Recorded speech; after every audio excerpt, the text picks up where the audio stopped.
Hello, folks, and welcome to the 2023 Cleveland Muny Football Championship Series.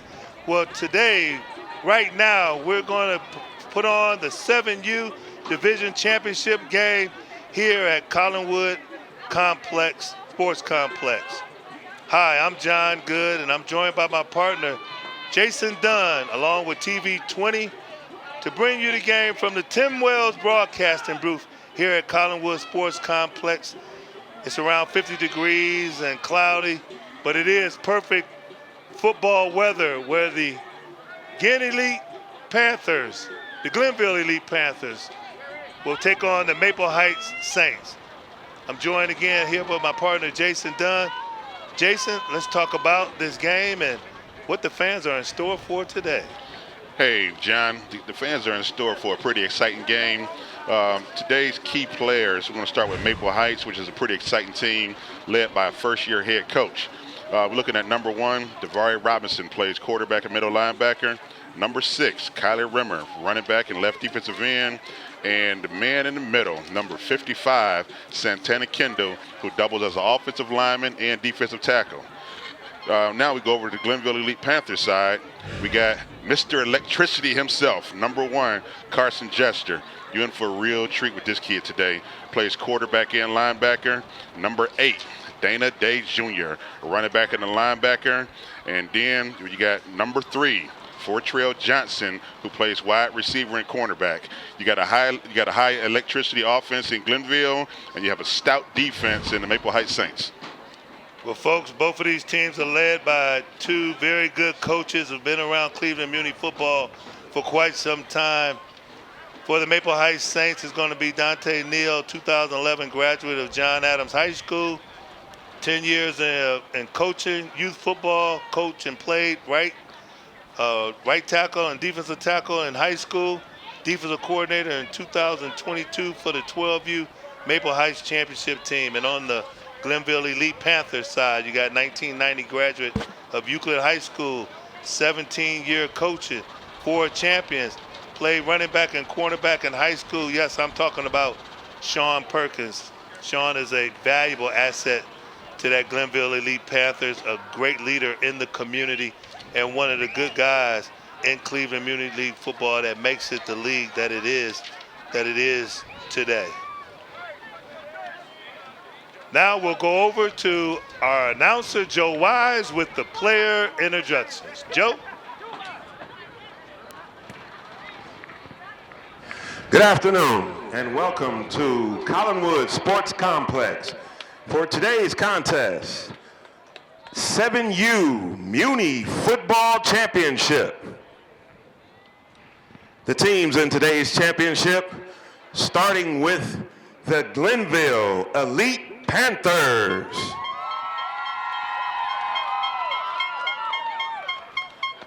Number 1, Carson Jester. Number 2, Anthony Wiggins III. Number 3, Fortrell Johnson. Number 4, Malcolm Jackson. Number 5, Justice Brown. Number 6, Kyrie Frazier. Number 7, Jackson Fisher. Number 8, Dana 8-Ball Day Jr. Number 11, Bryden Smith. Number 10, Harlem Mickler. Number 9, Bryson Smith. Number 13, Major Love. Number 14, Maxon Whitmore. Number 17, Kyrie Davis Cotton. Number 20, Jashawn Johnson. Number 23, Princeton Davis. Number 24, Chase Martin. Number 25, Haru Hall. The organization coordinator is Sean Perkins. He is also the head coach. Defensive coordinator, John Winnick. Offensive coordinator, Sean Perkins. Your Glenville Elite Panthers.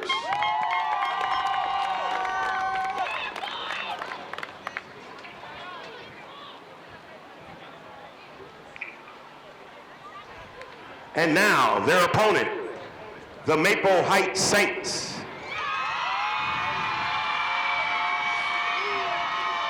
Number 1, Davari Robinson.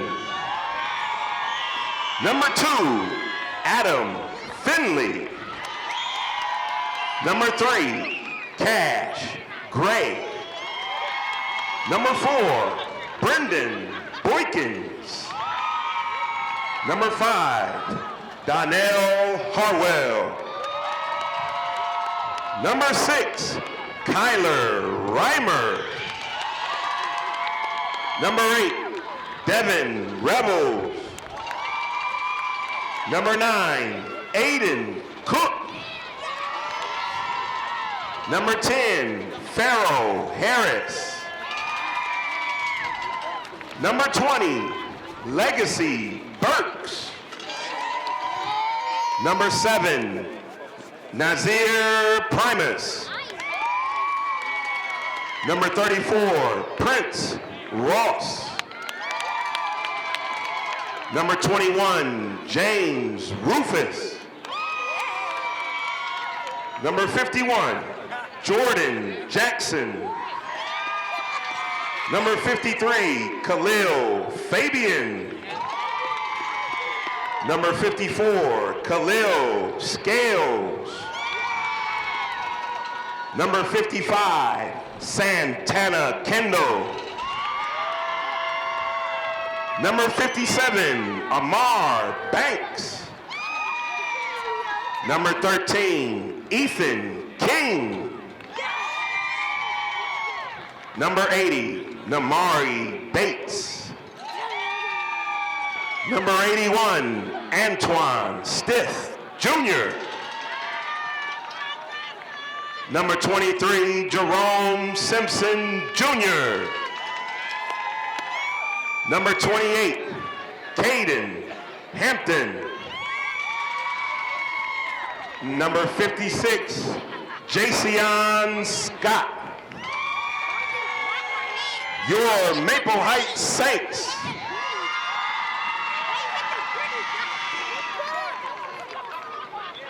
Now, the coaching staff for the Saints. The organization coordinator is John Watts. The head coach is Deontay Neal. Now please stand and remove your hats for the playing of our national anthem.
Folks, you are in for a dandy, as this is the second lowest division in Cleveland Muni football. We got 6U all the way up to 14U. 6U is the only division lower than the 7U.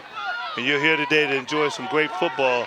And we got some great players that you're going to see here today. Let's talk about the officials for today's game. We'll have our guys in the truck bring up the officials, and we'll tell you all about them, as these guys have been stalwarts. They've been around for quite some time, and there they are. And John, we're looking at a very experienced officiating crew today, led by umpire Bill Myers. Bill Myers is a 1990 graduate of Mid-Park High School, 25 years as an official, and he's currently employed by the city of Cleveland. He's a recreation center manager. Then we have our referee, Mel Parker. Mel Parker is a 1989 graduate of Aviation High School. Mel has 15 years of officiating experience, and he's a self-employed business owner. Then we go over to our heads lineman, Bruce Hill, who's a 1977 graduate of Hawken High School with 31 years of officiating experience, and he's a retired probation officer. And rounding out this fine staff is Leroy Carter as our line judge. He's a 1988 graduate of East Technical High School, 19 years as a football official, and linkage coordinator for the Cleveland Metropolitan School District. So 4 or 5 gentlemen right there, and they will be taking us through this game, and I'm pretty sure, like Jason just said, we'll be in good hands with that fine veteran group of officials. Now we'll talk about the 7U division. All divisions have rules and regulations that's unique to them. This one is your ages 7 and under, cannot turn 8 before August 1st. There's no weight limits. 2 coaches on the field, each for each team. Offensive coaches in the huddle. Calls the play and then moves back 10 yards. The defensive coach will be in the huddle and then moves back 20 yards. There'll be 8-minute quarters, a regulation clock, 4 timeouts per game. 1 additional timeout in each overtime. No kickoffs. The ball will begin play on the 35-yard line, and there'll be no punts for player safety. We have an automatic punt rule. That means that the ball will be advanced 20 yards with the clock not running. The clock will resume at the snap after a 15-second runoff. Must be outside the opponent's 30-yard line in order to enforce this rule. Automatic punt rule, as explained above. Scoring is conventional. 2 touchdowns is 6 points. Safety 2 points. Extra point is 1 if you run or pass it in, but if you kick it, it'll be 2 points for you. You get an extra bonus point. These 2 teams, Maple Heights Saints and the Glen Elite Panthers, coming here with 2 highly touted offenses and defenses. The game plan for Maple Heights is 90% run, 10% pass, and the same is for Glenville. 2 fine coaches that will be coaching these 2 teams today. These guys do a wonderful job. They've been around Muni football, like we said before, for quite some time. So their success on the football field should not come as a surprise. Right now, we will have the coin toss. And Jason, let's take a look at some of the keys to the game that both of these teams would like to do to come out with the outcome that they desire, which I know both of them want to win. We're only going to have 1 winner. But we got 2 fine coordinators, 2 fine coaches, and 2 fine teams here clashing in the 7U.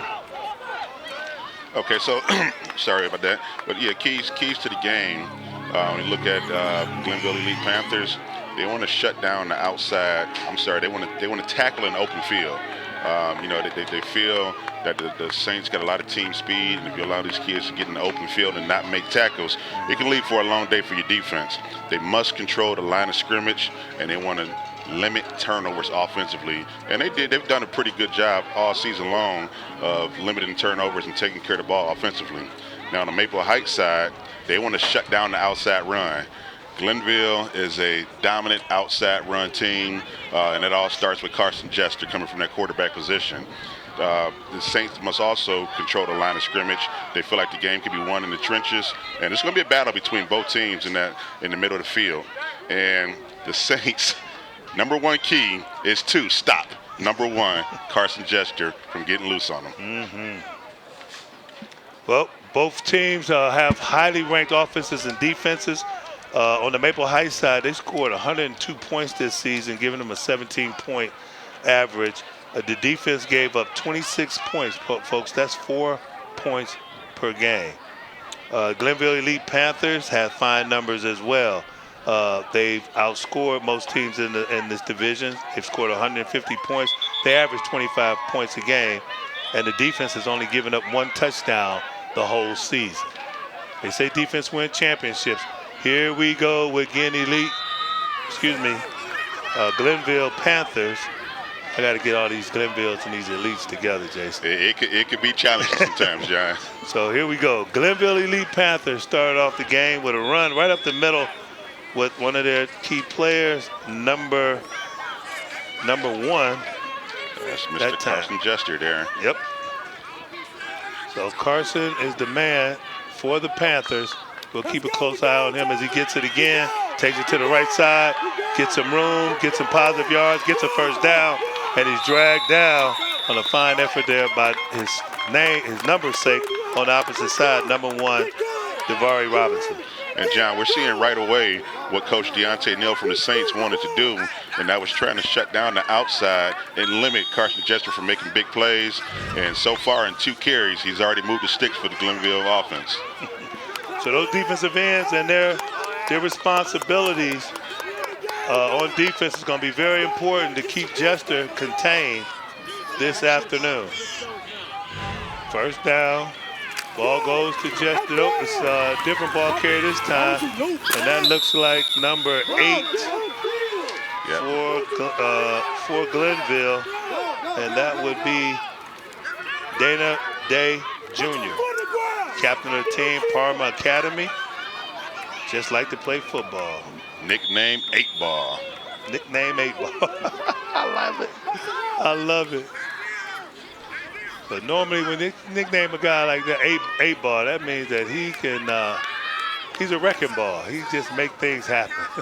And when you get a nickname in football, man, it means everything. It's something that lasts with you the rest of your life, really. Oh, yeah. Your buddies don't even know your name. They just know your nickname.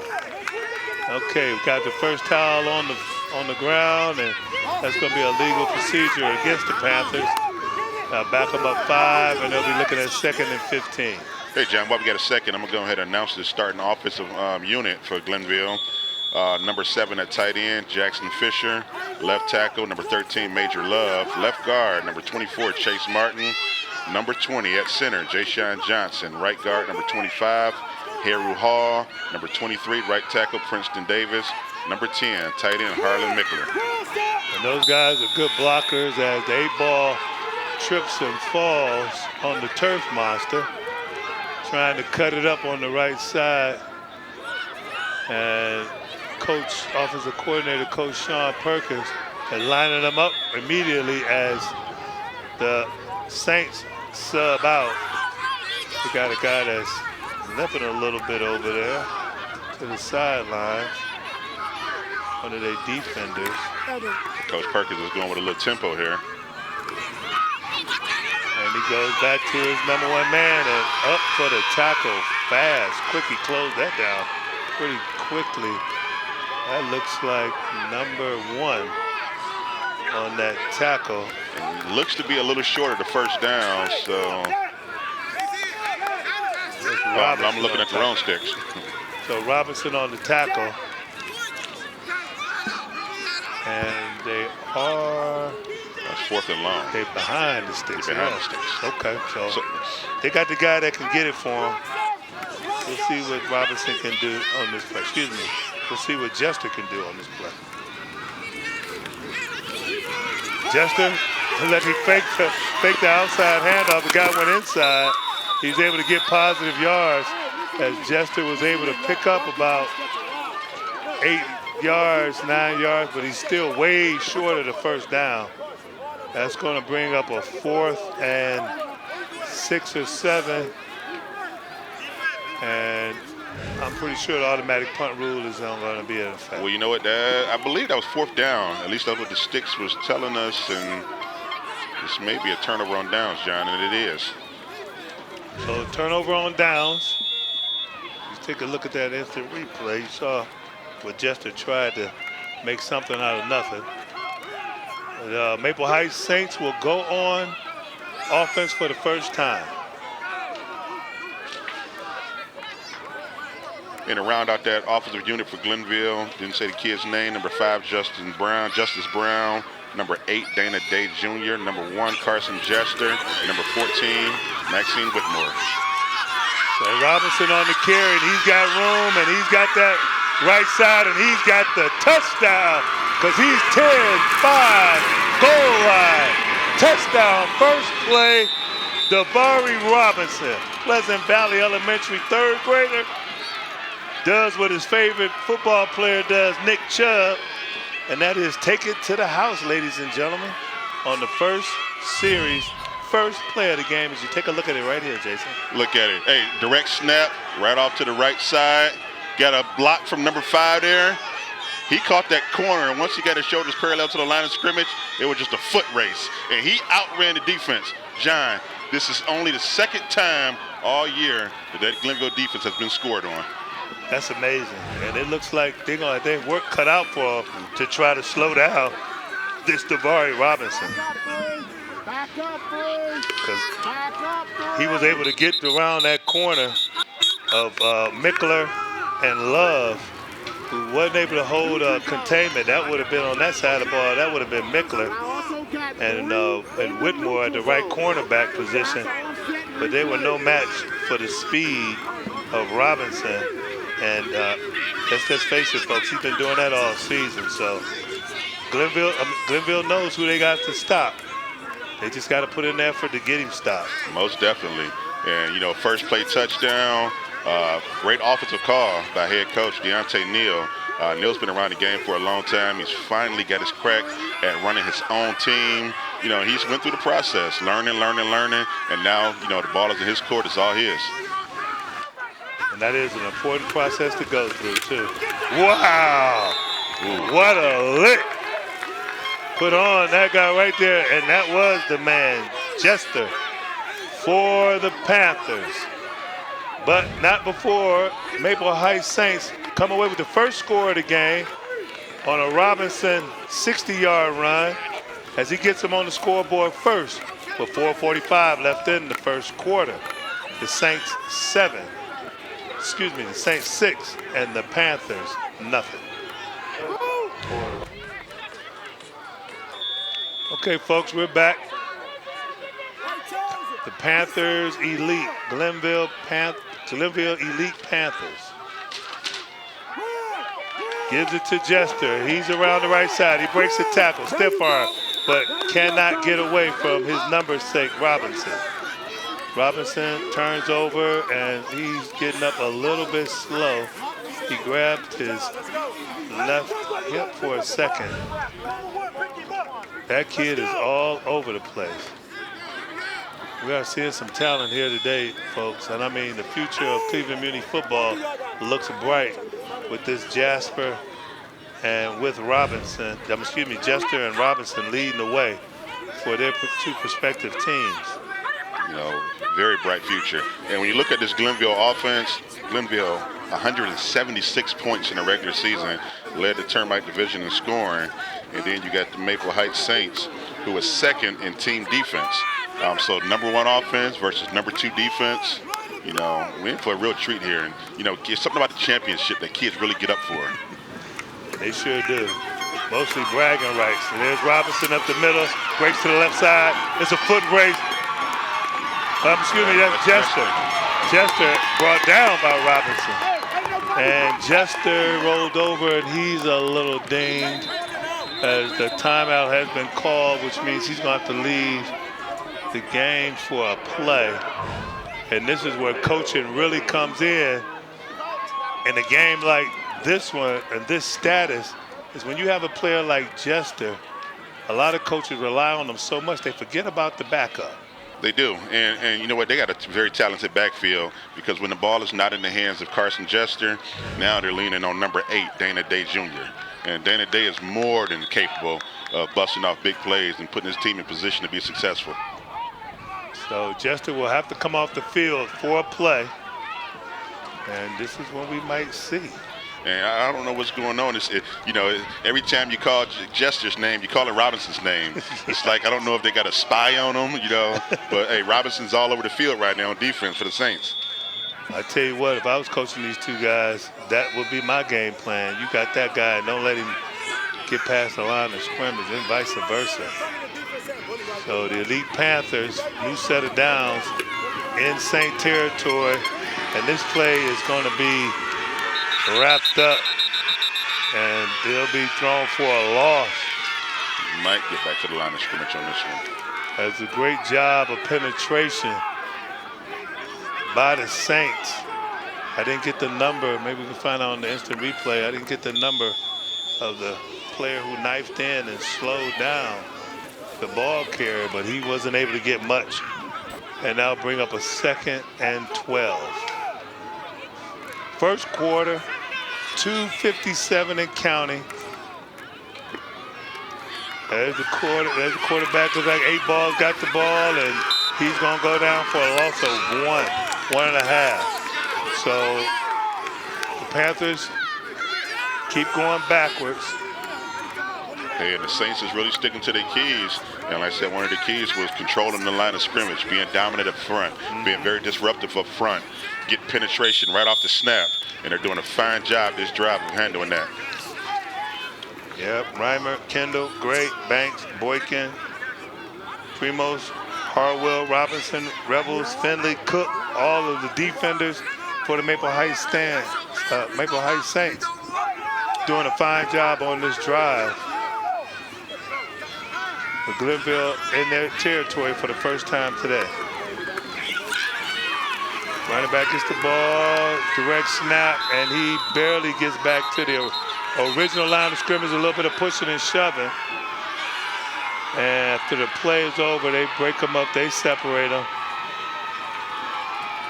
And these young men are really intense on trying to get their championship in this 7U division. We got a player down on the field, so play will stop.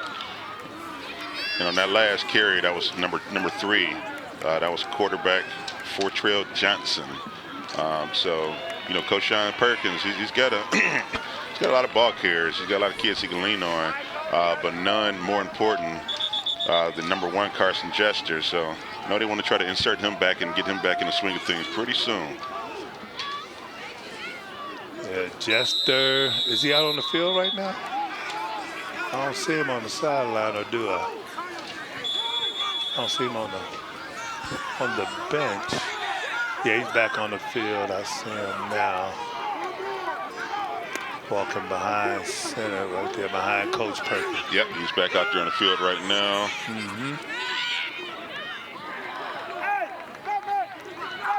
So, folks, again, this is a development division of football. So you have one coach that takes care of the line, and another coach takes care of the skill positions on both sides of the football. Jester gets the ball, and he is slowed down by number 55, but then brought down hard. That number 55, Santana Kendall, slowed him down, and he was brought down by the outside linebacker. I believe that was Devin Rebels on that play. See we here on the instant replay, Jason. Yeah, stringing that play out right there. That was actually number 6, Kyler Rimmer, who strung that play out and ultimately made the tackle. But again, this is something that Coach Deontay Neal wanted to do. He wanted to limit the big plays and really control the outside, set the edge, pursue to the ball. And right now they're doing a great job. Coach Sean Perkins, he's got his hands full right now. You know, facing a little adversity right now. And what you see in the championship, you see teams that kind of coast through the regular season, but now they really get their first or their biggest test in the championship. And they really got to go out there and they got to, reevaluate things. They got to go out there and make adjustments. Football is a game of adjustments. That's right. And you hit the word. There's the word right there. Adjustments. On every level of sports, you got to be able to make adjustments in order to take advantage of what your opponent is doing. And these coaches kind of get that a little bit slow. Some that's been around for a while, they know how to do it. They do it from game 1 all the way to game 6 during the regular season and into the playoffs. But you got some coaches that really don't concentrate on that aspect of the game. But I have seen improvement this year from the sideline watching coaches. From my lens, they have gotten better at that this year. The ones that got the best, you see it here today. Robinson with a direct snap. He's trying to get the right outside, and he does. And he's got room. And he's got one man to beat, and he pushes him out of the way, but he's able to push him out of bounds. And that young man, you got to get a body on him. Number 1, Davari Robinson, the 3rd grader from Pleasant Valley Elementary. Again, direct snap off to the right, solid blocking on the perimeter. Shoulders parallel to the line of scrimmage, foot in the ground, get vertical, run, young man, run. So Mickler doing a good job on that side so far in the game. Had a letdown that time. Can't let Robinson get outside. The same goes for Love on the other side. First down, Saints into Panther territory, turns, hands the ball off. Big crowd in the backfield, brought down hard. Man, now you're talking about a stout defensive play right there, and that was the big play that Glenville needed up front.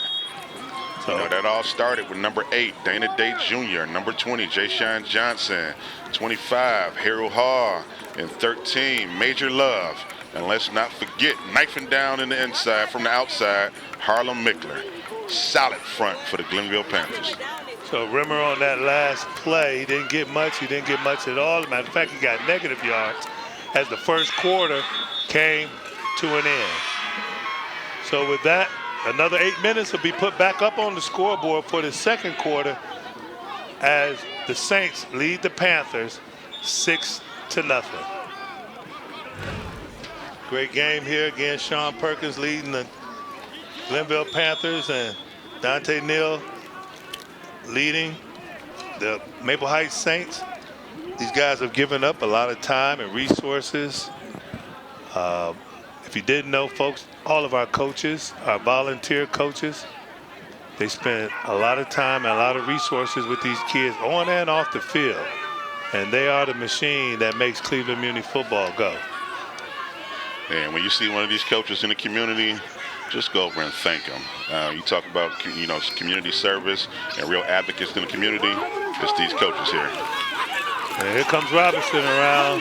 And this young man will be going to bed early tonight because he's getting plenty of action as he's tripped up by, looks like number 5 right there. Justice Brown on the tackle. See the play right here. Look at the replay right here. They try to go right side this time. Justice, he actually fought off a block, and he came out, and ankle biter, and he brought him down. That's not easy guy to get down either. No, it's not at all, especially in the open field, and one of the keys was making open field tackles for Glenville. Glenville, this is Glenville's first time all year playing from behind. So this is, uncharted waters for them right here. Playing from behind, so they need to make a big stop here to start the second quarter. And that does make a difference. It makes a difference in the mental attitude of your players. Defensive coordinator for Glenville, Coach Jonathan Winnett. I actually coached Jonathan when I started out coaching with the East 88th Street Browns. I was a young coach then. Okay.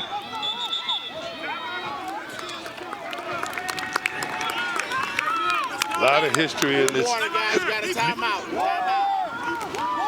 so I know Jonathan can get the boys together. He's gonna make the right adjustments. Young coach, but he's a football guy. Very, very intelligent, very smart. He's got a passion for these kids. You know, he falls right in line. And this was all about. A lot of our coaches, a lot of our kids that come from Muny football, they spend their playing days at Muny football. In their adult life, they come back and they give service back to the community and back to the kids. Yeah, and that's a beautiful thing, too, because these coaches know exactly what a lot of these kids are experiencing, the hurdles they need to get over in life. And they see a lot of the kids in themselves when they were that age. So what better advocate for you, what better person to teach you and coach you through that than someone that's been through it themselves? Absolutely. The best teachers experience. You know, just life lessons. You know, the football, you know, while we run a great league, we got a lot of kids. This is just a hook. Yep. This right here is just something to get the kids involved in, and there's so much just learned through organized sports. So many life lessons to be taught through organized sports. And our volunteers do a very fine job of doing just that. We just try to support them as best we can to give them the tools in order to succeed. Ball is hiked, it goes to Robinson, makes a man miss. Oh, excuse me, that's not Robinson. That looks like number 5 right there. Looks like Harwell. Yeah, we got a different ball carrier this time. Yep. 6. Yep, that was number 6 right there. That was Rimmer again. Rimmer's a captain on his team, fullback. He's a 3rd grader from Warrensville Elementary School, and his favorite player is Cheetah, Tyreek Hill of the Miami Dolphins. He is a good one, I tell you. He is a real good one. Yeah, he's putting up video game numbers this year. It's ridiculous. It's ridiculous. But that's what Rimmer wants to do today. He wants to put up video game numbers because his hobby is football. So he's doing what he loves the best. 4th down.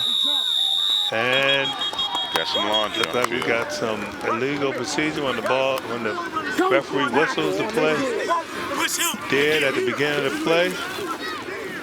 And that's going to make it a lot tougher for them to get the first down, for Coach Neal to get the first down. Yeah, you go from 4th and manageable to now 4th and long. Definitely changes up what you wanted to call the last play. You got a 10% passing team. I'm pretty sure they're going to go with a run. And they'll probably attack the wide side of the field to give him more run, give Robinson more room to do his thing. You just have to get some great efforts to block. I think everybody in the building, in the stadium knows who's getting the ball this time. You know, the toughest path to the championship today, I think it's come from the Maple Heights Saints. You know, the opening round win, 13-0 over the 6 Stars, and a very tough second round matchup, a 12-0 win against the Canton Bad Boys. So they've not given up a touchdown this entire postseason. You know, while playing some 2 pretty good 7U teams en route to this championship game. So Maple Heights has decided to punt, which I think is the right decision after that penalty. And they're going to play the field position game. If they can keep the Elite Panthers down here, limit them to 1 first down, they will be okay with field position with a 20-yard walk-off. They might end up staying in their own side of the field. So this is a pretty important possession for Elite Panthers. They need to get some first downs. They need to mark some time off the clock and keep Robinson on defense and not on offense. Well, you know, John, the one thing I've never seen from Coach Sean Perkins or Sean Perkins' coach team is panic. No matter what the situation is, down the distance, behind the sticks, behind in the game, ahead, his coaching is always even keel. He's always confident in his team's ability, and he's always going into the game thinking, hey, I got this game. Well, that just goes to the confidence he has in his preparation of his players and his coaches. When you're that calm in any situations, coaches who are prepared, they don't have to panic. They're prepared. They've seen it before. And there's Jester right there as he tried to bounce out to the left side, switches the ball to hand, did a good job, and almost a horse collar type tackle but brought down in the field of play. He was already banged up once as he gets up slow, and he's going to make his way back to the huddle to get the next play. Yeah, and Carson, he's a workhorse. Here he go back off to the left side, and he's a young back. He's bouncing, the tackler's bouncing off, and he switches the hand, gets the ball in the right hand towards the line of scrimmage. So if the ball is jarred loose, it's going out of bounds. Great job from a young runner. How many high school and colleges players do you see that don't do that? Oh, man, it's a lot. This kid is doing it down here, and he's in the second grade, third grade? You know, and first grade. This is the most important level right here where you develop those good habits. You can either develop bad habits or good habits here. And Jester bounces outside to the right side, and he's got a foot race, and it looks like he's going to win it. 40, 35, 30, 25, 20. In pursuit is Maple Heights. He gives up. 5, 4, 3, 2, 1. Touchdown! Elite Panthers. Carson Jester, captain from Kenneth Clement, second grader, scores his touchdown in the championship game to bring the score tied. Here we go, Jason. And again, John, tacklers bouncing off of him. He's a ferocious runner. He runs the ball hard, and what everybody don't know, he's got breakaway speed, and he showed it here on this run. Ball high and tight, striding, he's moving. Took a peek back. Bye-bye, see you, touchdown. He was like, where's that end zone? It got to be coming up soon. He took a look. He's tired. He's like, whoa, that's a long way. Fine run, young man. That was over 70 yards, wasn't it? Yes, it was. Yeah. Yes, it About was. 80 yards. So the longest run of the day for any team, definitely for Mr. Jester. And there's a ball up the middle for the extra point. And those extra points are so important in a game like this one. As you can see, as Elite takes the lead 7-6. And the coach is down on the field. They're excited. Coach Sean Perkins is very excited about what he just seen here. You get the extra point attempt. The extra point attempts can mean the world. You know, we already had one overtime game. Extra points, you got to get them. You know, sometimes you may even have to call a timeout, regroup, just to make sure you got the right play. Coach Sean Perkins, fine job of picking up the extra point. Now he bent over too now. The excitement of that long run. Jester made him look like a genius, didn't he? Yeah, he did. And it just shows you how engaged and how locked in the coaches be. You know, the coaches be just as excited as the kids. And, you know, this game brings them so much joy. And just to work with those kids, see the smiles on their face, sometimes the tears, you know, just knowing that you can make a difference means the world to these coaches. That's why winning is so gratifying, so satisfying, and it's valuable because of all the hard work that goes on behind it. Now, when you lose, you can still learn some things. You really can, but it feels so much better when you win and learn. So Mr. Robinson gets away from one and another, and with 2 or 3 steps, he's past 5 guys. So again, the defensive end on this side of the field, Mickler, Dana Day Jr., Maxon Whitmore, the right side cornerback. They got to slow down this guy and take away the outside. And here you go with the ferocious, with the stiff arm. And again, young runners getting out into open space, putting the ball in the right hand, utilizing the stiff arm. Hey, Mr. Robinson said, Mr. Jester, I'm not going to be outdone. I still got something left in the tank myself.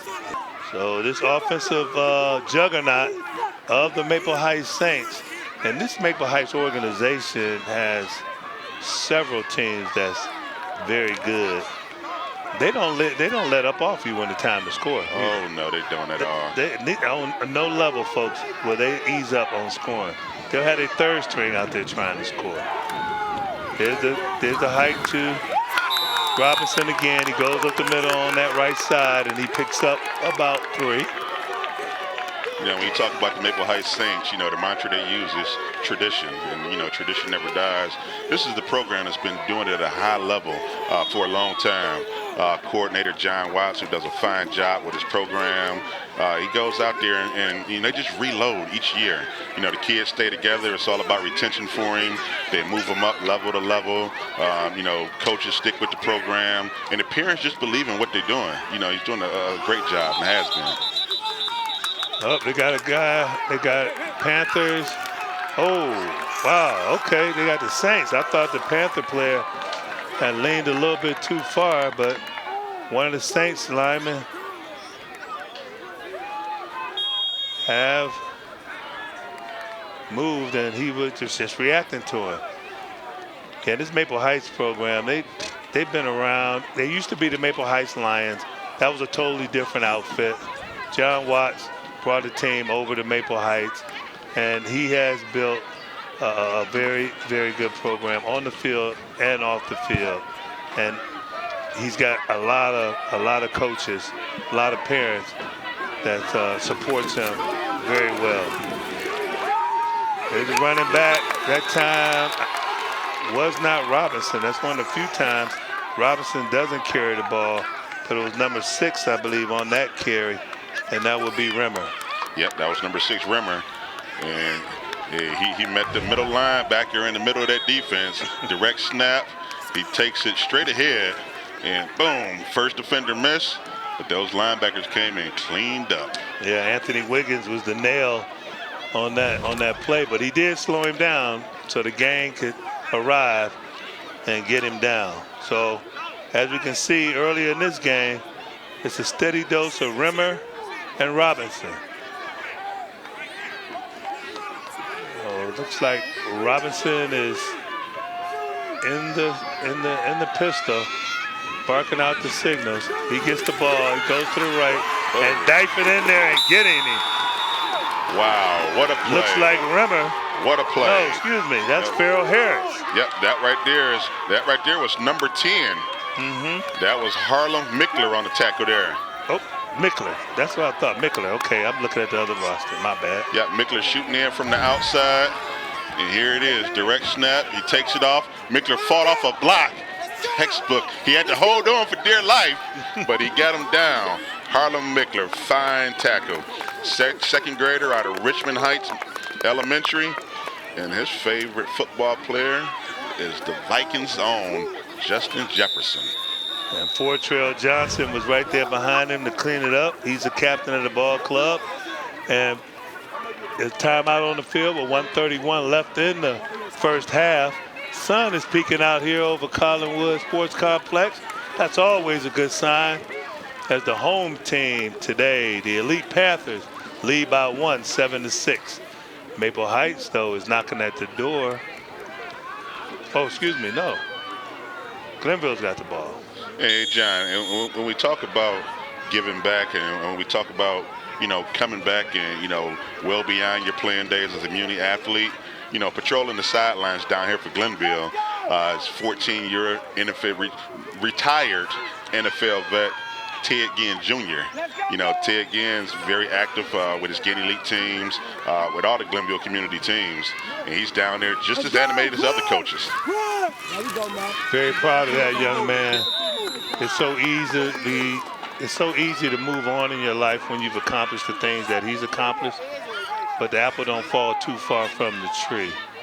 His dad is a great community servant, and it looks like Ted is going to follow right in those footsteps as he retired, found comfort, satisfaction right here at home. We're happy to have him in the Cleveland Muny Football League and in the Cleveland Football Muny League community. Hey, and let's mention he's also part of the coaching staff, his Ginn Elite 13U team, which we'll be playing for a city championship. He's one of the coaches on that level. Yep, he's a great example of what you can accomplish. A little hard work and determination, a little bit of trickery here, but Maple Heights is not fooled as they arrive in a nasty mood as they tackle the running back right there for a loss on that play. They'll lose a couple yards, and there's timeout. Yeah, Maple Heights was having none of that, led by the outside charger, number 57, Amar Banks, and number 4, Brendan Boykins, shutting that right side down. You see right there. Tough defense by the Maple Heights Saints. And we have a timeout on the field right now. I'd like to take this time to thank all of our coaches, especially in this 7U division, for their sacrifice and their energy and resources for this season. We start off in June. Some of them start as early as April with flag football, folks, and they go all the way until today. Tackle football begins in June. They go to camp, start hitting in July, late July, early August. Everybody gets their equipment. And then we start play the second weekend of August. And it has been a very, very good season, a very challenging season. And we've learned some lessons. We'll get better. And we just want to thank everybody who's involved for their hard work and dedication. Jester looked like he was going to throw it. Yeah, so that is a big thank you, John, to all 32 organizations that took part in the Cleveland Muny Football League this year. We really want to commend all the coordinators, you know, like you said, all the parents, you know, stay on these kids, lean on these coaches, lean on them. You know, in most cases, you know, that's your support system, your youth football team. And these guys are more than equipped and ready to deal with, you know, whatever problems you bring to them. They're here to help. Yeah. And we appreciate the parents as well, you know, hustling up, getting us the paperwork, try to make things as easy as possible for those coordinators so you can get your kids certified, get your physicals. And we're always looking for better ways for parent participation. We can't do it without you. And the coaches, we can do it without them as well. These guys, we just don't sign up coaches, folks, and they're allowed to come out here and coach your son or your daughter. All coaches must go through several layers of training in order to be out here on the field. So we make sure we know them, they know us, and they have brought some very, very valuable lessons and experiences to our sons and daughters to help our community grow and look forward to a bright future. Okay, I think we're done with all the penalties. 1st and 10, he's gonna try to pass it. He does. He had a man somewhat open, but the running back turned, the receiver turned and looked back. That was Fortrell Johnson, who was the intended receiver, and he can't believe that he missed him. Yeah, he just overthrew him there. And hey, Carson's got a little arm on him too. He do. He do. Yeah, I haven't seen him throw the ball much. You've always seen him running out there and making moves in open space. But that time, he let it rip. He got a little arm on him. Well, just like young receivers do when they throw the ball, they stop. Like the ball is automatically going to come to them. No, you have to run to where the ball is. Quarterback is not always on target, especially at this level. He's going to try another pass, Jester, and then he decides to run. He's got a heck of a block right there in the middle of the field. He cuts back to the left, and he has nothing but green as he's to the 30, the 35. Robinson has the angle. He cut back inside. There's nobody there to help Robinson, and he's into the end zone for the touchdown. Wow. Well, it started out looking like a broken play. Jester turned it into a beautiful play for the touchdown. Come on, John. Started off to the right, stuck his foot in the ground. He's seen the opening. Woo! Cut back, changed the ball, got it in the left hand. He's down there. It's the foot race. We seen the Saint, the lucky had an angle. Mr. Jester seen that. Say, you know what? I'm going to cut back inside because I see green, I see money, 6. And you got to give a huge kudos to Jackson Fisher on that play, who was running with the ball carrier, because if he wasn't there, Robinson probably would have tackled it. So great hustle on Fisher's part to escort his running back to the end zone. On the end. Your tight end. No, not 7. On your tight end. Yeah, you got to feel pretty good about this. Going into the halftime up now with a lead. It wasn't that he was getting set. He was. Oh yeah, oh yeah. And this was the quietest 6-0 season I think I can remember for a while. They told me that Elite Panthers was undefeated. I was like, what? Yeah, and you know what? Their schedule took them all over. From playing games on the west side to playing games in Canton, home games. They were all over the place this year. And no matter the environment, they always went out there and they found a way to win. Uh-oh, 8-ball is going the wrong way, and 8-ball gonna go down. So Day Jr. wasn't able to get the extra point. But as time runs out here in the first half, for this 7U championship game, Maple Heights 6, Glenville Elite 13. Folks, we'll be back with another exciting half right after this.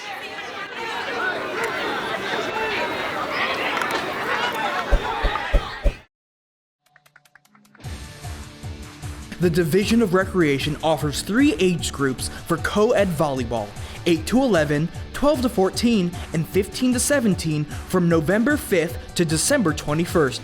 Training, instruction, equipment, and uniforms are provided free of charge. Players and instructors participate in training on the proper fundamentals of volleyball prior to the start of their season. Games will start the week of November 6th, 2023, so register today. You are just a bump, set, and spike away from having a fantastic fall. Please contact your nearest neighborhood resource and recreation center or call 216-664-2325 for more information.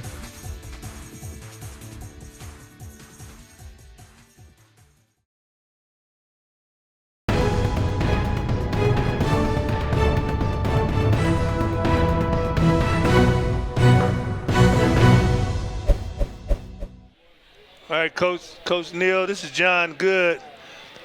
Good first half, just need some more points.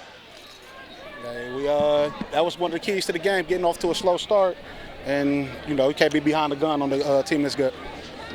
Hey, Coach Neal, Jason Dunn, director. You got off to a pretty quick start on that first drive, but since then, you guys, Glenville has owned the time of possession game 11 minutes to just under 5 minutes for you guys. What changes are you going to make in the second half to get some momentum? We just got to get off the field on third downs, and we got to convert our third and shorts. Penalties is killing us right now, going from 3rd and 4 to 3rd and 9, and, this can't happen against a team like this. You're right, Coach. So go over there and get with your club, get them ready for the second half. We look forward to seeing an exciting second half of football. Okay, good luck. thank you. You're welcome. All right, Sean. Hey, how you doing, John? Good. Sean, this first half of this game, you guys have played some real tough offense and tough defense. What do you think the keys have been to you to stay on good game plan the first half? Well, actually, we had to switch our game plan because we didn't know that number one was that good. So I got to give credit to us. So we had to switch everything we thought because number one just that much better than what we thought. Mm-hmm. Hey, Coach Sean, Jason Dunn here, director. Hey, this was the first time you guys had to play from behind all season long. The Saints got off to a quick start, scored, you guys fell behind. But since then, you guys have owned the time of possession, 11 minutes to less than 5 for them. What adjustments are you going to make in the second half to hold on to that ball and keep that offense off the field? Well, basically, it's back to the same number. If we block number one, we can win the game. Number one is all over the field for them. So what we're doing is we're going to run off tackle and block number one. Well, Sean, good luck in the second half. Good luck trying to stop Mr. Robinson because he's definitely trying to move into your neighborhood. Yes. Okay? All right. Thanks a lot, y'all. There he is, Sean Perkins, the head coach and offensive coordinator, summing up pretty much, Jason, exactly what he got to do in order to be successful and get out of here with a championship. Yeah, like I said, right now, hey, you got to key number one. You got to find out where he's at on the field at all times. And honestly, it might have been kind of a shocker for all of us. I knew this kid was good, but again, championships just brings out, a different edge. Just brings out a little more in the athlete. And this kid is all over the field, offensively and defensively. Well, I'm pretty sure these kids on these two teams, these players, did not get much sleep last night. And I'm sure Mr. Robinson was one of them. But he doesn't look tired. He doesn't look sluggish. And he has elevated his team into this game with a 13-6 deficit at this time. But like Coach Perkins said, they have got to keep him in check in order to get out of here with a victory, because he's all over the place, offensively and defensively. And Mr. Jester, Carson Jester, for the Panthers, is doing yeoman-type work, getting the ball in the end zone and making plays for his team as well. MVP alert, MVP alert. Okay. So the second half of the 7U championship game for the Cleveland Muny Football League here at Collinwood Sports Complex will continue with the second half right after this.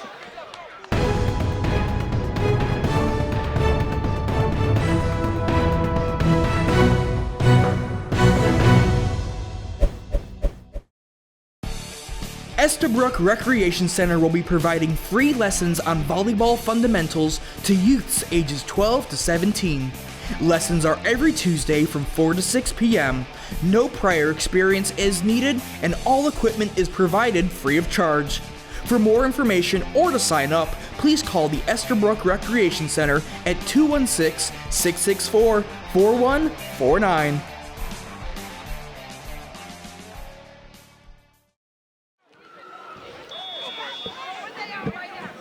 All right, folks, we're back here at Collinwood Sports Complex with a very special guest. But first, let me give you a summation of what's going on in the second half. 13-6 as the Panthers lead the Maple Heights Saints. We're joined now by Ted Ginn Jr. Ted, welcome to the booth. How you doing? How you doing? Great job this season. Thank you. Cleveland Muny football. Your teams are all over the place, and good luck in the playoffs. Yeah, you know, shout out to my 8U. They just won a championship in double overtime. They're going number one again. He's off. Oh, man. He's the fastest guy on the field. That Devari Robinson, he remind you of somebody? Yeah, he reminds me of Darius Hiley in that uniform. Okay. Back when we was kids, you know what I'm saying? We'd just go right and left. But, you know, we got to keep an eye on him during this game. You know, he broke off the first big one for them. And he played pretty awesome on offense and defense. Yes, he is. He is all over the field, and that's a tough task by the Panthers to slow him down. Your organization in Cleveland Muny Football League for the second year, I believe it is? Yes, it is. And you guys have come in and turned the heat up a little bit. I'll put it like that. Well, yeah, you know, that's what I wanna do. You know, I wanna come in and see the difference in my boys. But shout out to the whole organization, and shout out to the whole Muny and all the teams, because this year wasn't the year that, you know, showed that we was dominant as a 13U group. You know what I'm saying? Everybody else kind of showed through 8, 10, and 14, but as the 13-year group, you hear a lot of clacking out there. Oh, right man, there. you hear pass back like that? 7-year-old? 7U, yeah, this is physical out there. Oh, yeah, but, they want it. To start off and go through the season 3-3, you know, going into the playoffs, going against our number one opponent, the Saints, beating them 14-8 last week, going against another opponent, Southside Spartans this weekend in the playoffs. I mean, the championship. Both of them teams have beat me since I've been in this been in this deal. You know what I'm saying? So, not saying that it's payback, but it just has been a cakewalk like we thought it was going to be. Well, you know, in sports, we're always looking at measuring sticks to measure ourselves to see if we got any better.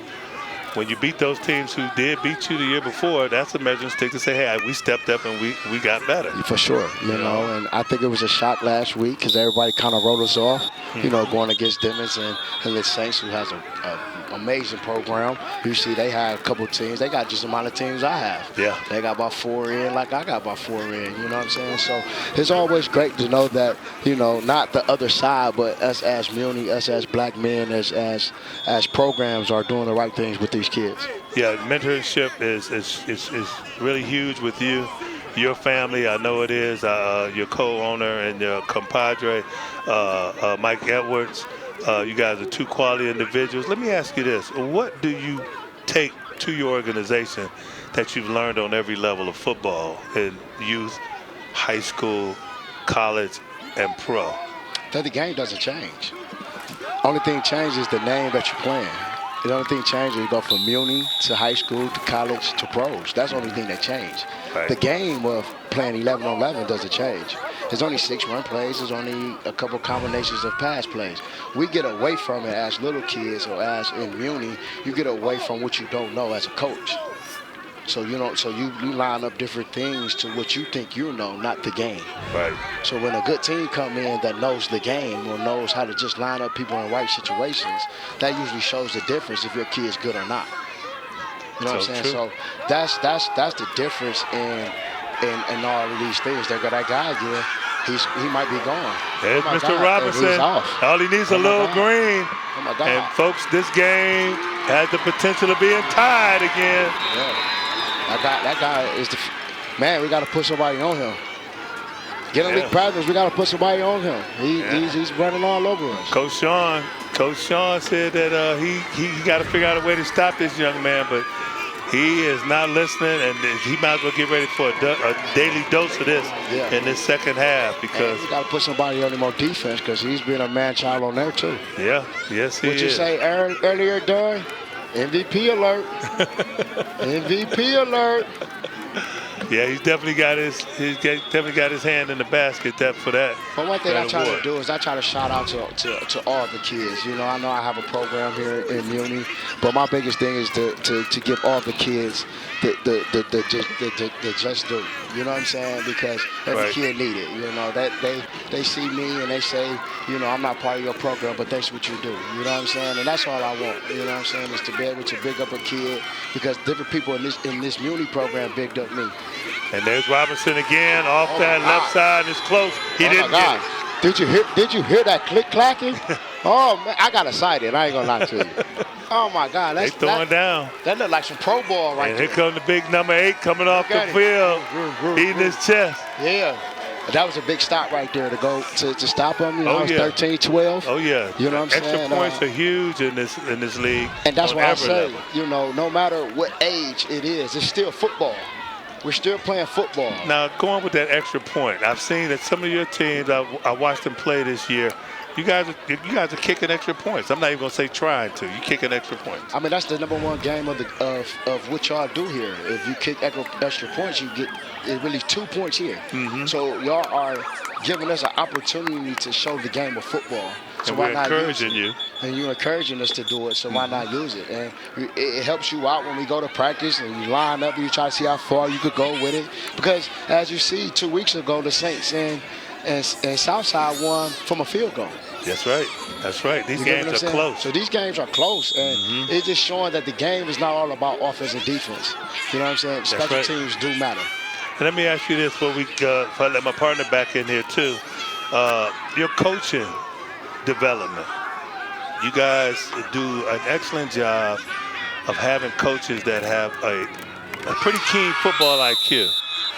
As you saw Jester that dropped the football, I know that didn't go as well as he wanted to plan, But I just think that the IQ from any coach comes from how you learn from each other.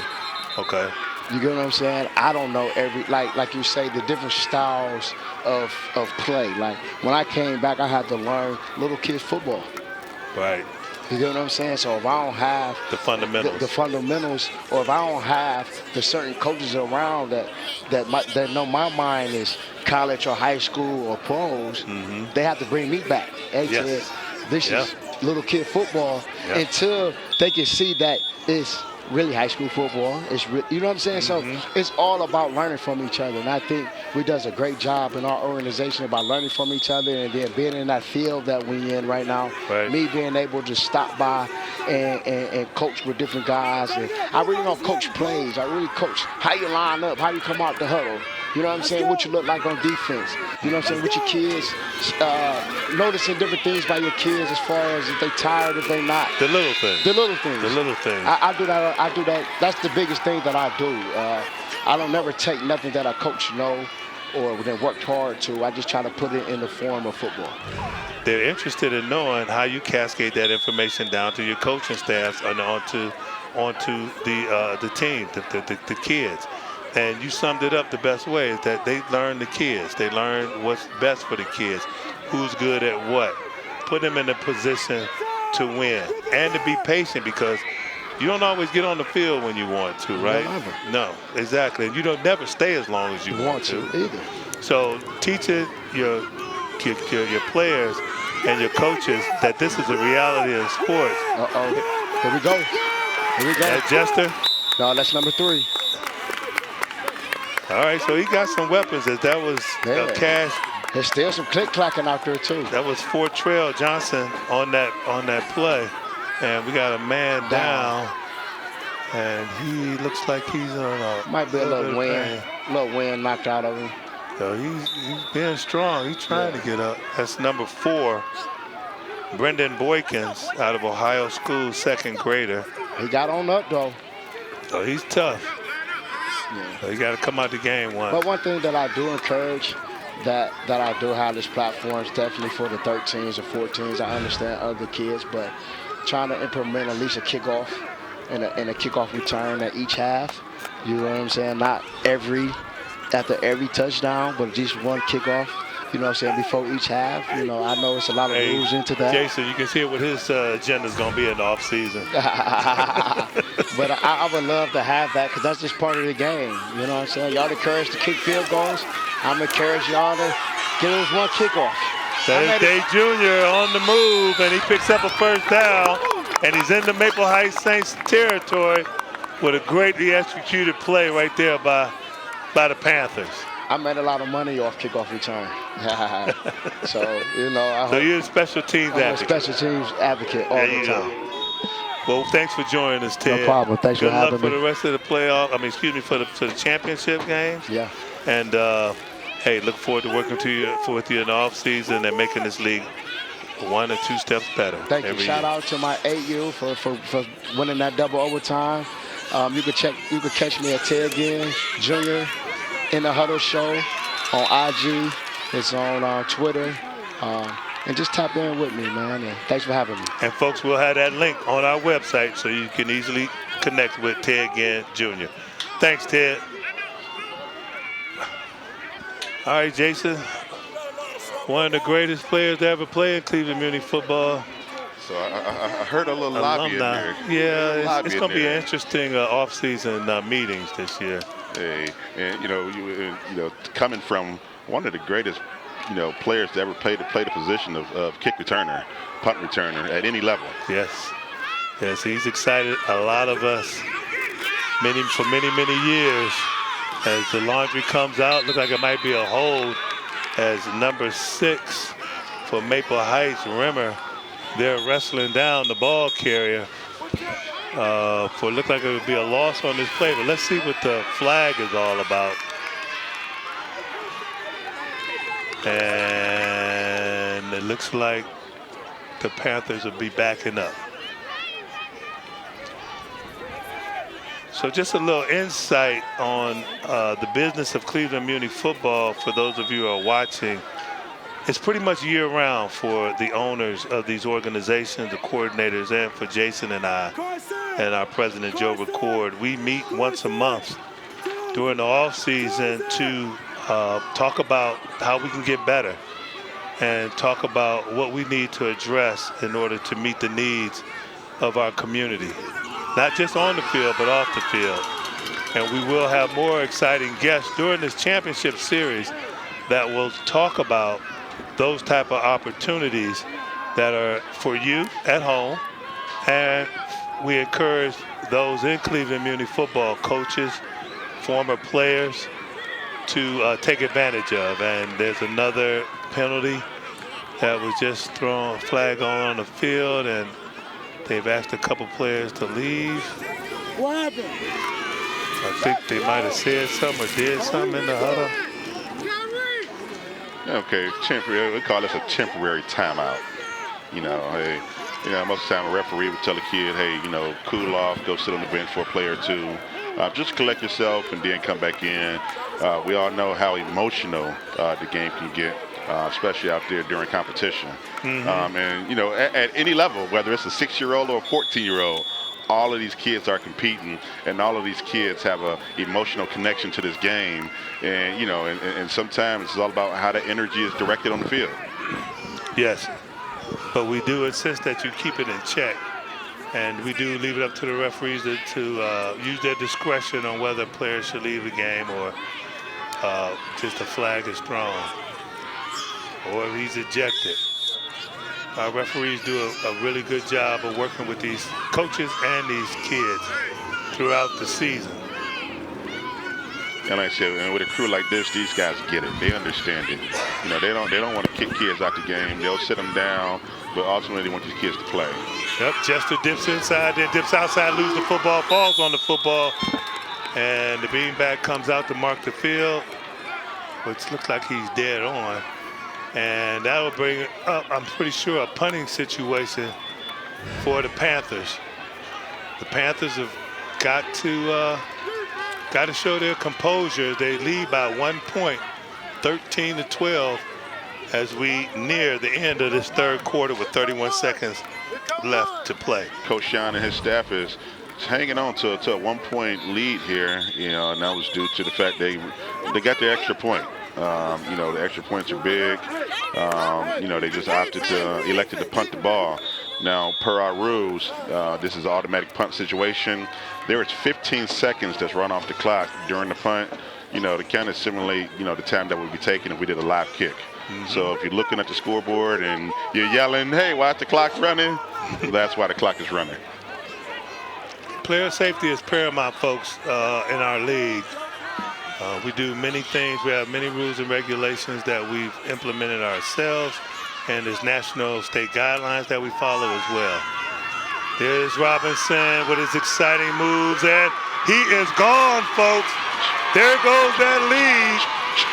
There goes that lead for the Panthers as Mr. Robinson's moved into their neighborhood once again for the score, and that will bring the total for the Maple Heights Saints to 18. Man, oh man. Number one. Mr. Look at him Touchdown. again. Mr. Catches Touchdown. the ball right there, direct snap, ball in the left hand. Each time he hits that sideline, gets them shoulders square to the line of scrimmage, it's just a foot race. And the kid he's the fastest player on the field, John. Yeah. But not seeing another kid on the field that's as fast as him. He's he's a hard physical runner, and he pulls away. And they just got the extra point as well. Big extra point, just what they needed. And I doubt if anybody else will touch the ball today. Hey, Coach Deontay Neal's walking with a lot of swag right now. A lot of swag on that field right now. A lot of confidence, huh? And you know what? He don't lead the field. He's coaching offense. He's coaching defense. He's coaching up the coaches. Young man, you're doing a fine job today. Hey, you're putting the pressure on. A great job by that offense of the Maple Heights Saints as Davari Robinson scores his third touchdown of the day. I don't think it's an MVP alert anymore as far as that's concerned. But we have a little ways to go, folks. We still got one more quarter as the Panthers will take over on offense as they try to get back into the game. Well, they're not out of the game, but to get a score so that they could compete down the stretch here. That was a big extra point for the Maple Heights Saints. Hey, John, all I can say is what a way to start championship weekend. What a way to start championship weekend. Couldn't ask for a better script. You really can. I mean, two teams that's basically, you might as well say, undefeated. The Saints lost one game, and I think they lost two games. One was to Ginn, and the other one was, I can't remember who it was. But you know what? That was something interesting you said when we were talking about the league and the play and where we play. We play all over Northeast Ohio. I don't know if folks know that. We've been welcomed by other cities, other counties, and we've welcomed those teams into Muny football. We go far south as Columbus. We go far west as Lorain. We go far east as Youngstown. We've been there. And all those places in between. Plus, we've had teams come from Kentucky, New York, and come here and play. So youth football nationally, regionally, locally is on display. And folks, you're going to see some of the finest youth football players in the country, in this part of the country, playing in this league. You know, John, and to speak on what Ted Ginn said, you tell him, turning the heat up, and this is just, what he brought. But it was nothing new. This is something that the Maple Heights Saints have been doing for years. They've been traveling, they've been on the road, they've been giving these kids these experiences. Garden Valley Falcons. Wolverines, Westside Wolverines. Yeah, these teams do travel, and folks, gotta admit, they do a pretty good job of traveling too. We haven't had any problems. They compete well. God's been blessing us with travel mercies, and we just pray that continues. Did you see there, they brought down for a loss by number 4 for the Saints, Brendan Boykins. Clock is ticking. I can tell you, at all levels of football, whether it's youth, high school, college, the best football is played in the state of Ohio, baby. Hell yeah. Hey, you got to be here in order to know that. They know that. And straight ahead goes Jester. And you can see right there some excellent blocking as one of the Maple Heights Saints came flying out of that pile because it was a great effort of blocking by lookalike number 5, Justin Brown. Yeah, Brown, he was hanging in on there, and the cleanup man who's been having his name called all day, Mr. Robinson. Yeah, Mr. Robinson, he could probably do offense and defense at this pace. Let's see what Coach Shine's got cooking up. I think he's got Coach Dana Day in there, helping him out with the offense. So you got Coach Dana Day, Coach Shine Perkins, they're lining it up. 6 minutes and 30 seconds and ticking.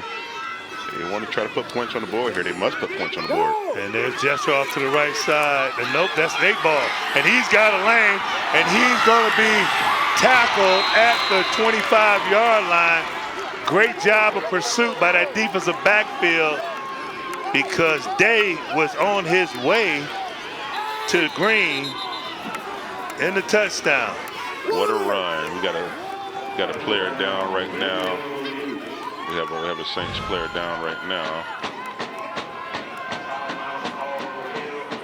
So clock is stopped. Okay, it looks like we got a little confusion on the field here. There's way too many people out there, I know that. Yep, well, we have a player down.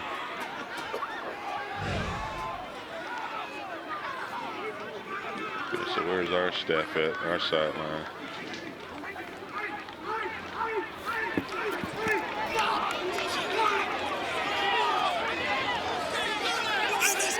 Oh, yeah. Okay, it looks like that player is up now. Good. Good.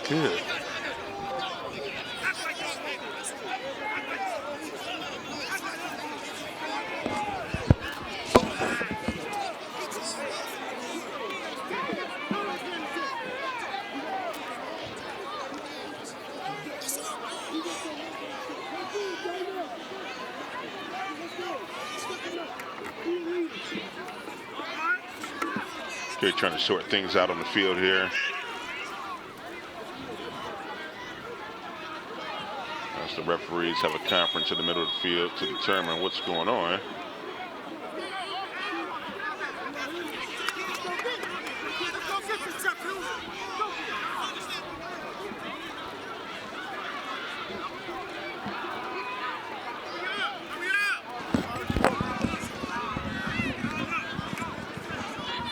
So it looked like picture's a little clear.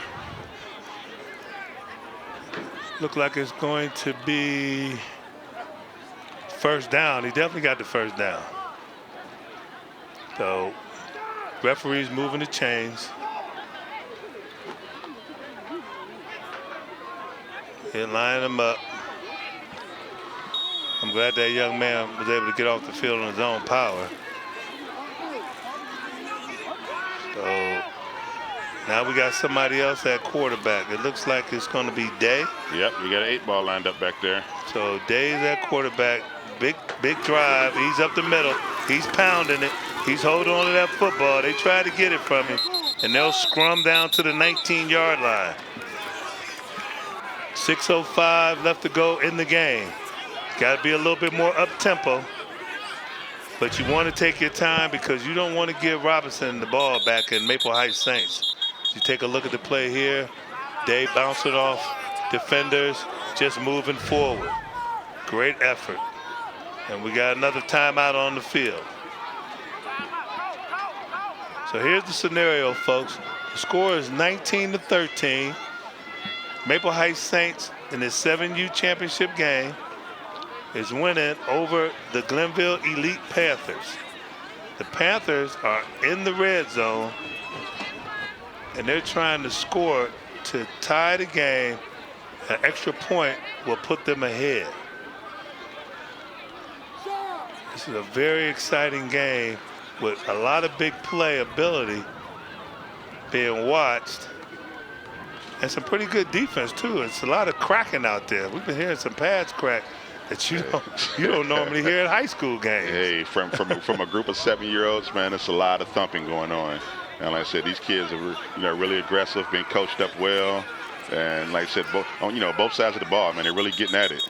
And right now, if I'm in the mind of Sean Perkins, who's the signal caller, I'm gonna ride the hot hand here.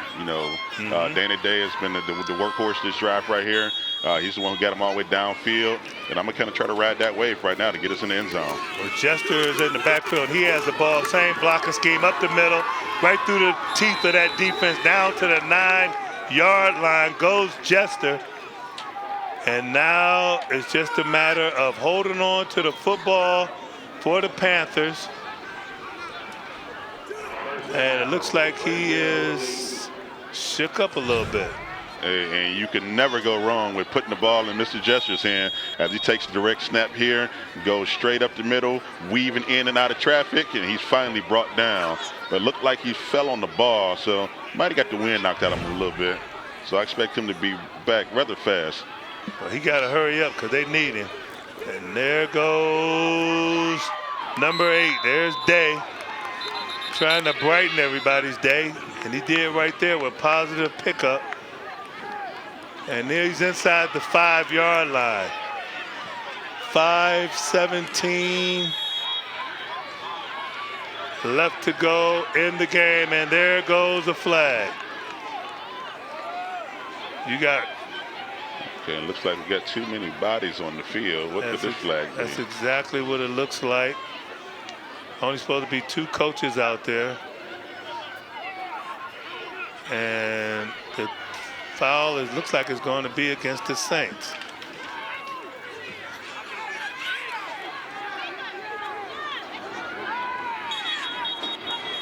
And that's not how you want to contest a call, but it looks like the penalty is on Glenville. What Maple Heights is on, what are they upset about? Okay, the penalty. Well, we've got some confusion out here. We have not received the official ruling here yet, so they're going to talk with the coaching staffs. They're trying to make sure that no other coaches join. Okay, so we have a referee assigner marching across the field right there, decked out in his San Francisco 49ers jumpsuit, Ralph King. We're just trying to make sure we get it right, folks. That's all. Just making sure we get it right.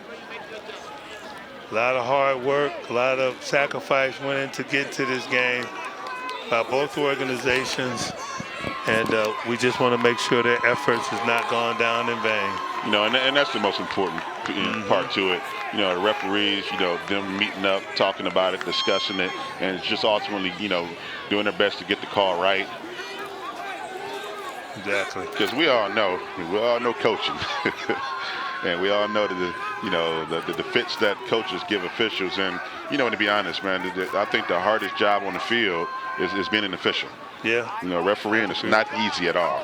I have to agree with you. But there must be order, and there must be respect for that order. And it's great to see that most of the coaches in our league respect that. Oh, my goodness. Wow, the right guard looked like number 10, Farrell Harris, got beat at the initial snap, and that just messed the whole play up. Yeah, you want to talk about running into a wall, and hey, we have another flag on the play here, John. Yeah, I see that. I didn't see the flag. But now we're talking about pushing the ball back even further. And we have a kid down. So that comes first. Make sure he's okay. He's up. There we go. Good job, young man. Look like number 20, 24. Yeah, 24 out there. No 24. Maybe 34. Maybe that's Prince Ross. I saw 4 in his numbers. Take a look right there at the replay. Yep, number 21. 21. That's the injured player that's being carried off the field here. That's for Maple Heights? That's for Maple Heights. Oh. See a 21 on the roster. Yep. And, you know, he could be, number probably could have changed from media day to today. Mm-hmm. That's not uncommon, folks. They try to trick everybody. These numbers and these jerseys. So here we go. This is a very long situation. Right to Chester, and he's able to pick up about 6 yards, maybe 7. And it'll be 4th down, and I'm pretty sure they will go for it. Okay, John, we've had so many penalties and so much confusion over the last minute and a half. Are we dealing with a 4th down and goal from the 4th down and goal from about the 27-yard line? Yeah, 27, 28-yard line, yeah. So they got to go for the end zone on this one. Uh-oh. Coach, come back. Coach, come back. Come on, they can't do that. The coaches are arguing about the sticks are not up in this goal to go. You can't get a first down. Well, see, and that was the first thing that I seen when I seen the sticks down. You know, that's why I asked the question. Right. You know, I'm trying to figure out down the distance here. Are we in the goal situation? Mm-hmm.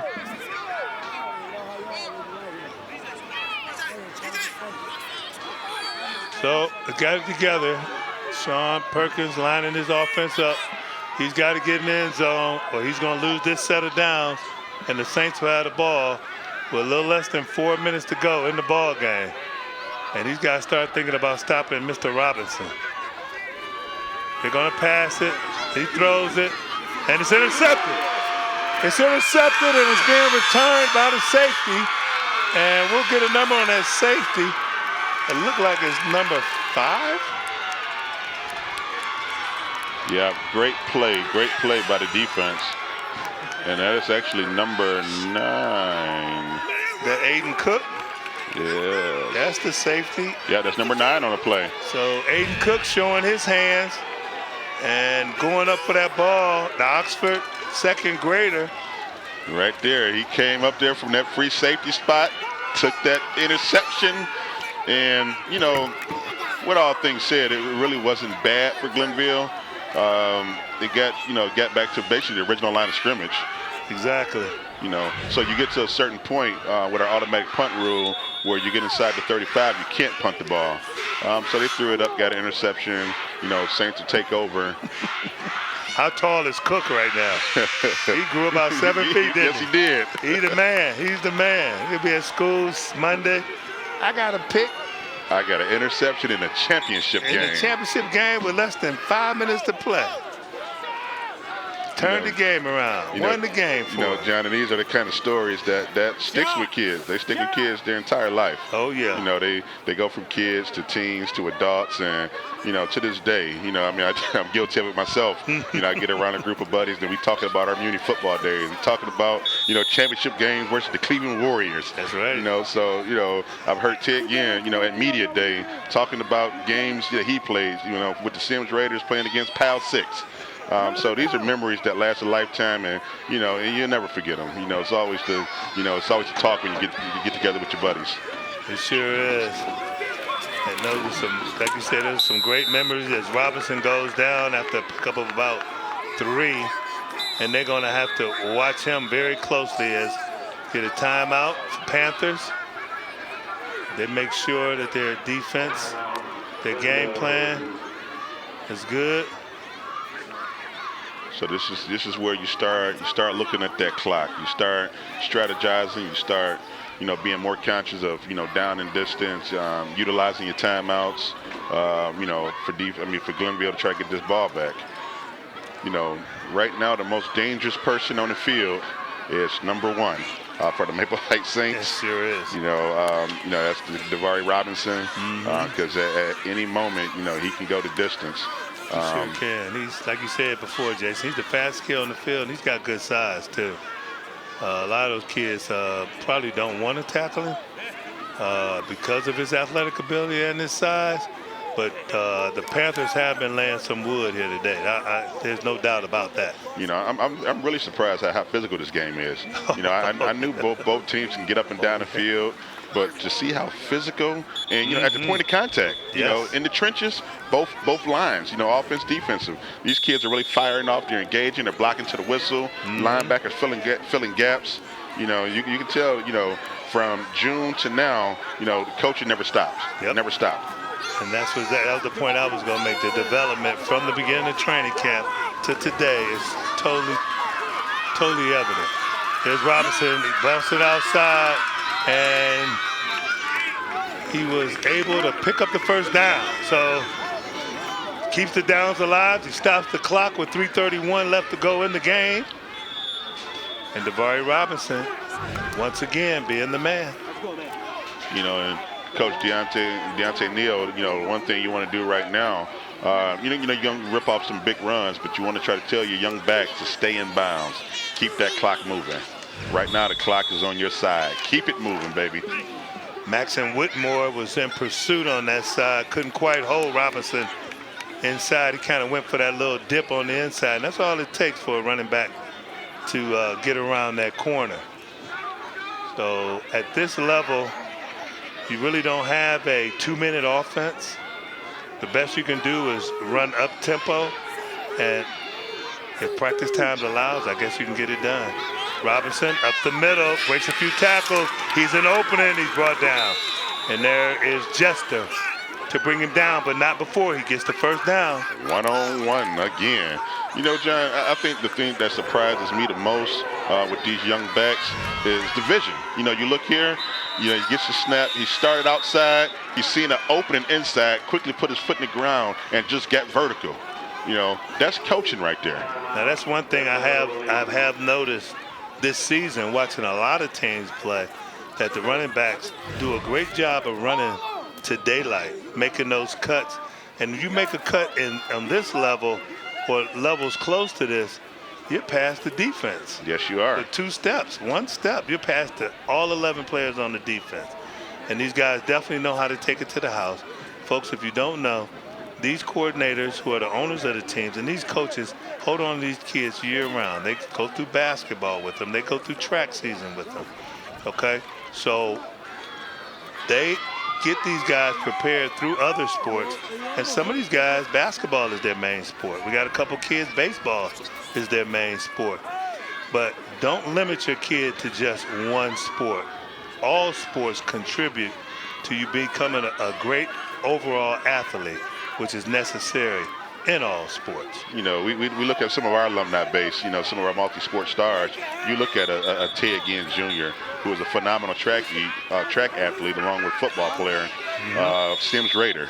You look at David Lighty, who played for Sims Raiders, played quarterback. David Lighty went on to play college basketball at Ohio State. He's still playing professional ball overseas. So, being a multi-sport star can really take you far. I know I'm going to go back a little ways, but I'm pretty sure people, nice hit. One-on-one. People remember guys like Charles Oakley. Or I could take it back to the early 70s, late 60s, and you look at a Major League All-Star in Mike Eastland. Okay, so we do have those multi-sport stars who started off in Cleveland Muny football. And that was a history lesson right there. That shows you, how long the league has been around. That shows you, this league has been producing for years. Before our time, and still, operating at a high level, in today's age. Exactly. And earlier this season, we're happy to announce that we won a Jack Herrick grant for youth sports, being recognized as one of the main contributors of our community here in Northeast Ohio in youth sports, and that was given to us by the Greater Cleveland Sports Hall of Fame Commission here in downtown Cleveland. John Tellage and Bobby DiBiase from the Cleveland Indians marketing department, who heads up that group, along with a group of fine corporate leaders in our community. It was a great experience, wasn't it, Jason? It really was, and that's again big thank you to the Greater Cleveland Sports Hall of Fame. All the inductees. Special shout out to Josh Cribbs and Colin Wood's own Lou Slapnick, who went into the Hall of Fame. Yep. Lou made his mark. This field, this track here, is named after him. That's right. So we got a Hall of Famer in Lou, who's track we're playing around. We're playing inside of. Renee Powell was also one of the recipients of the award. A great female golfer, legacy in her family. They have the only black-owned and operated golf course in the United States in Ohio, down near Canton, Ohio, Clearview, Ohio to be exact. You golfers out there, pay her visits. A challenging course, well kept. And Bob Kane, who was a businessman and one of the true leaders of building up the PGA, building up the tennis circuit, the U.S. Open, Wimbledon, working for IMG. Bob Kane led IMG into the next phase of representation, sports representation, representing people like Tiger Woods, Venus and Serena, Billie Jean King. The list goes on and on with TV rights, the like. So it was a very prestigious evening.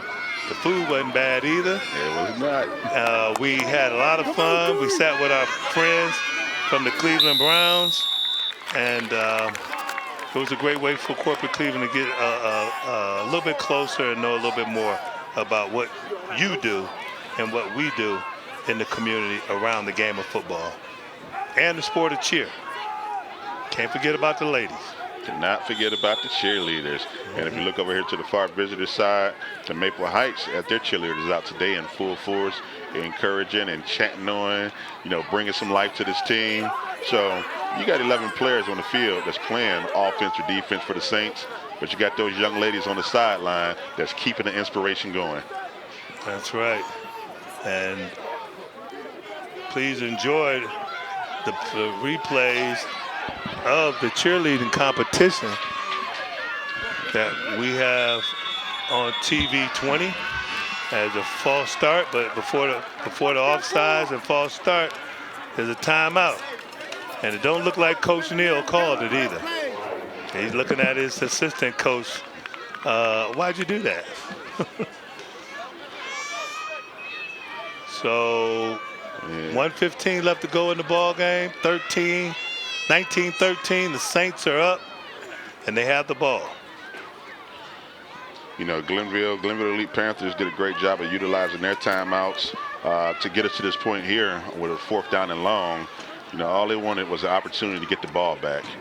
And if they can get a stop here on this next play, they'll get the ball back. And I've seen some pretty special things out of Carson Gesture this year. Seen some pretty special things out of Dana Day. And, hey, let's not forget number 3, Fortrell Johnson. So if Glenville gets this ball back, they have a trio of ball carriers that can get them back down the field. Hey, we could be looking at another overtime here. Well, I look forward to that as we bring you the game from Collinwood Sports Complex and the Tim Wells broadcasting booth. Tim, I know you're out there, buddy, checking it out. I hope we're up to your standard and you're enjoying this competition, because so far it has been a wonderful, wonderfully competitive games.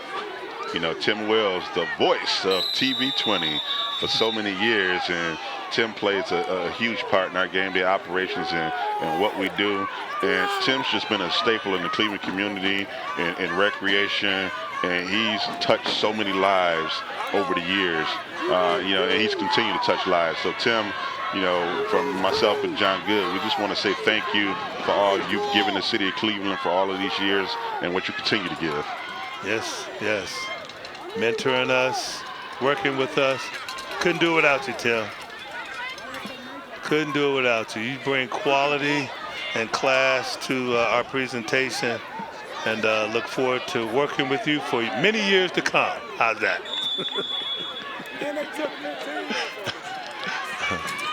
All right, so after that punt, you know, after the 15-second runoff, Glenville will take over on offense. 1 minute on the clock. 13-19, Saints lead. Now at this level, this is one of the toughest game scenarios to coach. Down, time left, forgot the ball, and now you just line it up and run the play. You know what, John? I don't know, but I'm gonna guess and say that they're out of timeouts. They probably exhausted all their timeouts on defense, trying to get the ball back. Yeah. They got to get the ball to their man Jester.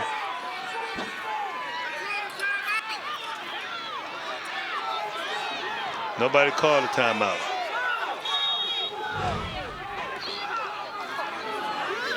Okay. Hold on. What are we taking a look at here? Okay.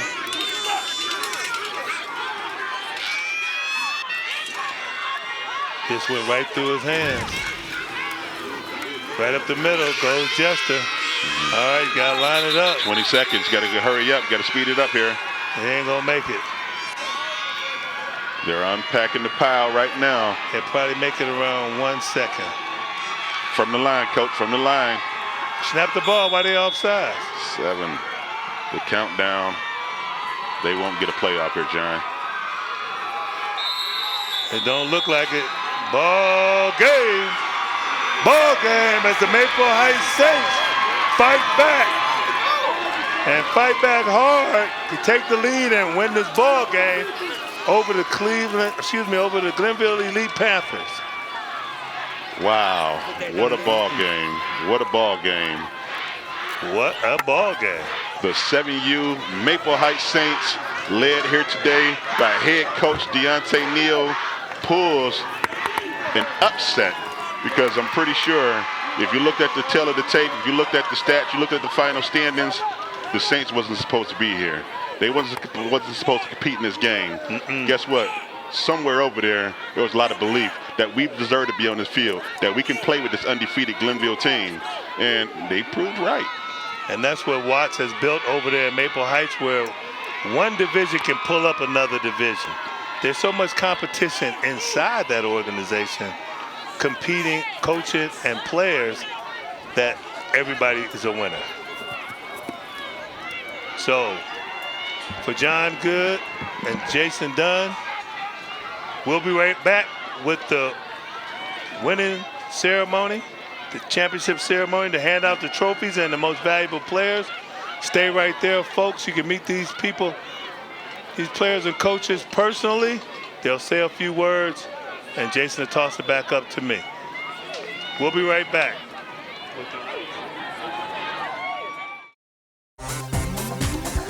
Older adults of Cleveland, are you looking for a fun and social way to stay active this fall? The Earl B. Turner Recreation Center is looking for new members to join the Forward Motion Line Dance Team. Meetings are every Saturday from 1 to 4 p.m. No experience required, and all sessions are free to attend. For more information, please call LaTanya Massengale at 760-576-7175. Follow our Facebook for updates and class cancellations at Forward Motion 216.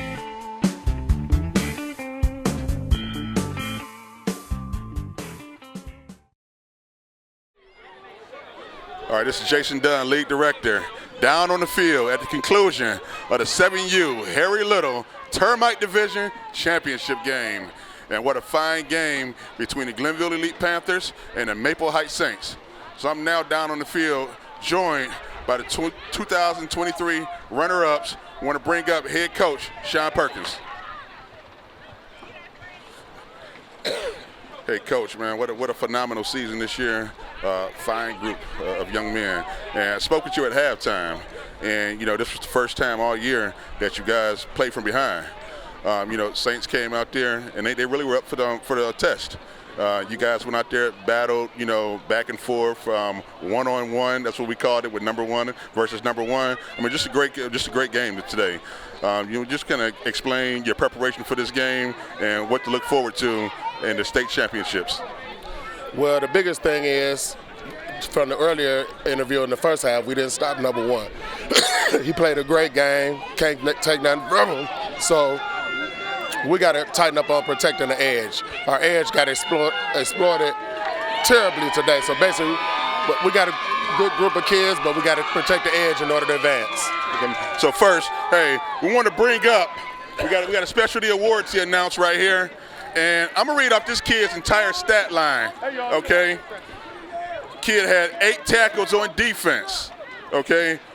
188 yards rushing and 2 touchdowns. The heart and soul of the team, number 1, Carson Jester. Join me up here.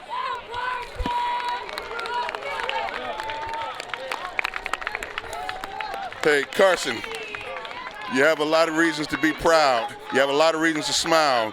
You played a great game today, and you've had a phenomenal season. You want to give thanks to anyone? I want to thank my coaches and my supporters and my mom and my dad and my godmom for everybody to come and see me. Yeah, thanks a lot. You definitely had a lot of support, and I'm sure your coaches support you tremendously. So here you go, the defensive player of the game. Great job, Carson. So now I'm going to present the 2023 7U runner-up, Coach Sean Perkins and the Glenville Elite Panthers. All right, I am now joined down on the field with your 2023 7U Harry Little Division City Champs, the Maple Heights Saints.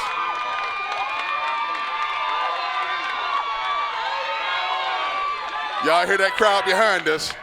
So I want to bring up head coach Deontay Neal. Join me up here at the winner's circle.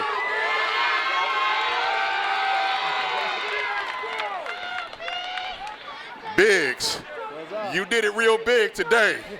Okay, did it real big. Came in with the second-rated defense, going up against the number 1 offense, a team that only surrendered 6 points all year, went undefeated. You know, a lot of people counted you guys out. You know, what did you do, man? You shocked the world today, man. Hey, it's a good day to be a Saint, baby. That's about it, man. Defense locked down. Defense came alive in the second half. We gave up a couple big plays early. Then, you know, we just got to work. We've been scored on before, so we used to it. We used to being down in these games. So this game was, you know, another walk in the park for us. Hey, so Biggs, young fella, you've been coaching for quite some time now, but guess what? The keys were handed over to you this year. Coach John Watts trusted you to run the 7U group, and it didn't prove wrong. You guys here are the 2023 champs. Hey, man, I appreciate the Saints. I appreciate all the parents. I appreciate all the kids. I appreciate everybody just coming and bringing their kid to practice every day. I might be hard to work with at times, but God damn it, we here in the championship. You did a phenomenal job. So, going to bring up a specialty award today. So, our specialty, our offensive player of the game, stat line off the chart, 190 yards rushing, 3 touchdowns, 11 tackles. Come on, Vari, come on up here.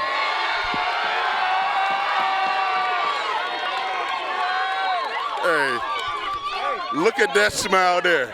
Look at that smile there. First-year player? I'm not believing that. First-year player? Wow. Hey, this is simply incredible, young man. You want to give thanks? Thank you! The offensive line did a great job. The offensive line did a great job! Yes, indeed. So, hey, this is your hardware right here. You earned this. You were all over the place offensively and defensively. And, man, I'm looking forward to watching you for a long time. Here you go.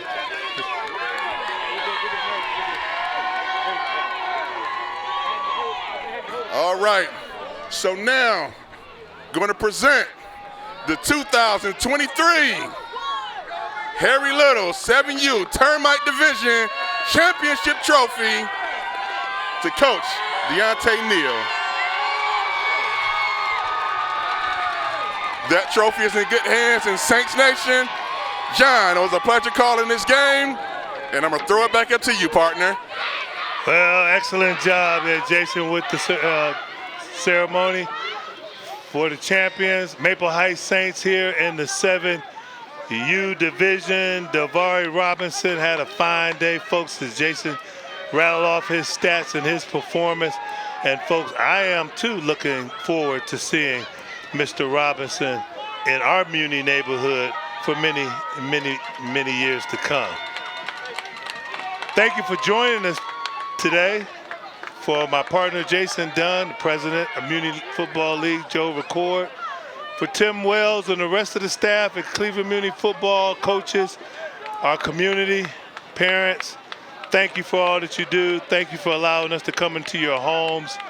I hope you enjoyed the 7U Championship.